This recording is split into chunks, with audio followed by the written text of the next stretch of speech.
ဟာတစေအကျဉ်းသားဆိုတဲ့အယူဆကိုပုံမှန်ဖြစ်အောင်လုံးဝကိုစူးစမ်းနေတာဖြစ်ပါတယ်သူ့သားတယောက်အနေနဲ့ဒါကကျွန်တော်နှလုံးသားကိုတိုက်ထိစေပါတယ်ကျွန်တော်အမေဘေးကင်းတယ်ဆိုတာရိုးရိုးရှင်းရှင်းလေးသိချင်တာပါသူ့အတန်ကိုကြားချင်ပါတယ်သူ့မျက်နှာကိုမြင်ချင်ပါတယ်ကျွန်တော်ဘဝကြံရှိနေတဲ့နှစ်တွေမှာကျွန်တော်အမေနဲ့အတူတူအချိန်ဖြုံးခွင့်အခွင့်အရေးလိုချင်ပါတယ် This is not a matter of politics. This is a matter of basic humanity. No family on earth should be denied the right to know if their loved one is still alive. ဒါကနိုင်ငံရေးကိစ္စတွေမဟုတ်ပါဘူးဒါအခြေခံလူသားစားရဲ့ human rights ဖြစ်ပါတယ်ကမ္ဘာပေါ်မှာရှိတဲ့မိသားစုတိုင်းဟာသူတို့ချစ်ရတဲ့သူအသက်ရှင်နေသေးလားဆိုတာကိုသိခွင့်ကိုညှဉ်းပန်းခံရတာကလုံးဝမဖြစ်သင့်ပါဘူး So today we call on the military regime to do something very simple yet entirely non-negotiable. Provide credible, independently verified proof of life. Not an old photo, not a vague statement, and do it now. Allow immediate independent access by international organisations, including the International Committee of the Red Cross and the United Nations, and release my mother, Daw Aung San Suu Kyi, an 81-year-old Peace Prize laureate, alongside all political prisoners, unconditionally. ဒါကြောင့်ဒီနေ့ကျွန်တော်တို့ဟာစစ်အစိုးရကိုအယိုးရှင်းပေမဲ့လုံးဝညှိနှိုင်းလုံးဝမရတဲ့အရာတစ်ခုကိုတောင်းဆိုတာဖြစ်ပါတယ်။ယုံကြည်စိတ်ချရတဲ့တပ်တွေအထောက်ထားအသက်ရှင်နေကြကိုပြပါဓာတ်ပုံတပုံမဟုတ်ဘူးမရေမရာပေါ်ပြထားတဲ့အရာဗီဒီယိုတွေပါမဟုတ်ဘူးနိုင်ငံတကာကြက်ချီနီကော်မတီ ICRC နဲ့ကုလသမဂ္ဂပါဝင်နိုင်ငံတကာအဖွဲ့အစည်းတွေကလွတ်လပ်စွာဒီတပ်တွေအထောက်ထားကိုမြင်တွေ့ရဖို့အတွက်မီဒီယာတွေနဲ့အတူတူပြဖို့ကိုတောင်းဆိုပါတယ်ကျွန်တော်ရဲ့အသက်82နှစ်အရွယ် Nobel ဆုရှင်ကျွန်တော်မိခင်ဒေါ်အောင်ဆန်းစုကြည်ကိုနိုင်ငံနဲ့အတူတူနိုင်ငံရေးအကျဉ်းသားအားလုံးကိုချက်ချင်းကျွင်းချက်မရှိလွတ်ပေးဖို့ပဲဖြစ်ပါတယ် When this regime can disappear a global figure like my mother with total impunity, withholding her location and denying her access to her family,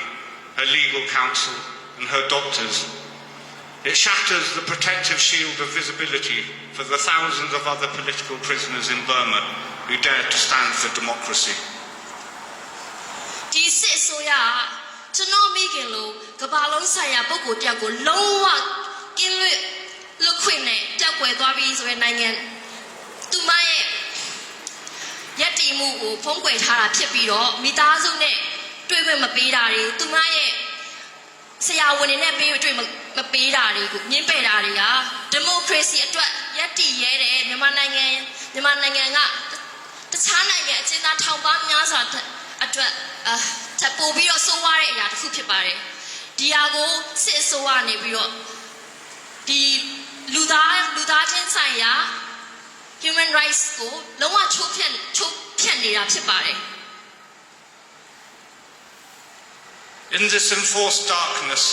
these prisoners face systematic violence, torture, and the denial of basic hygiene and medical care. It is a weaponized campaign of physical and psychological dehumanization. ဒီလိုမျိုးအမှောင်ထဲမှာအကျဉ်းသားကြောက်နေတဲ့နှိပ်စက်နေတာတွေ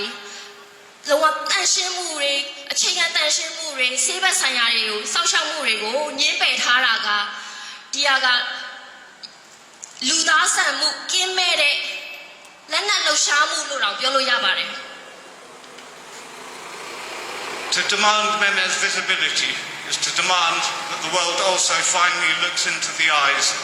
of thousands of other political prisoners whom the regime has tried to erase through calculated cruelty. The world must not stay silent while Meme is hidden from her family and her people. Please continue to speak out Your voice is her lifeline. Your voice matters.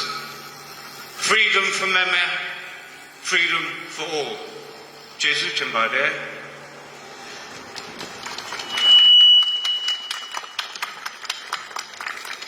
နိုင်ငံတကာမှာရှိတဲ့မီဒီယာတွေကို demand လုပ်တာဖြစ်ပါတယ်။ကြောက်လာတဲ့တူးချင်းစီကိုကျွန်တော်တို့ social media တွေကိုအသုံးပြုပြီးတော့ proof of life အမေစုအမြန်ဆုံးလွတ်မြောက်ဖို့အတွက်အမြန်ဆုံးတက်တည်အမေအသက်ရှင်ကျန်းမာနေရဆိုတဲ့တက်တည်ကိုအမြန်ဆုံးရဖို့အတွက် social media တွေအသုံးပြုပြီးတော့ပုံတွေတင်ပေးပါ awareness တွေ spread လုပ်ပေးပါကိုရီနေတဲ့မြို့နေတဲ့ MP တွေကိုလက်တာတွေရေးပေးပါကိုဘေးနားမှာရှိတဲ့နိုင်ငံခြားသားတွေဒီနိုင်ငံသူဒီနိုင်ငံသားတွေကိုလည်းဆွဲဆောင်ပြီးတော့ပြောပေးပါဒါမျိုးလုံးကိုရီတက်နိုင်တဲ့ဘက်ကပါဝင်တယ်ဆိုတာဒါကိုပြောပါတယ်အဲ့တော့အားလုံးကိုလာပြီးအတွက်ကျေးဇူးများတင်ပါတယ်ကျွန်တော်တို့ဒီall in one movement campaign page ကိုလည်း follow ပြီးတော့နောက်ထပ်ရှိတဲ့ဟာအားလုံးကိုလည်း like ပြီး follow လုပ်ထားပါလို့ပြောချင်ပါတယ်ရှင်ဟုတ်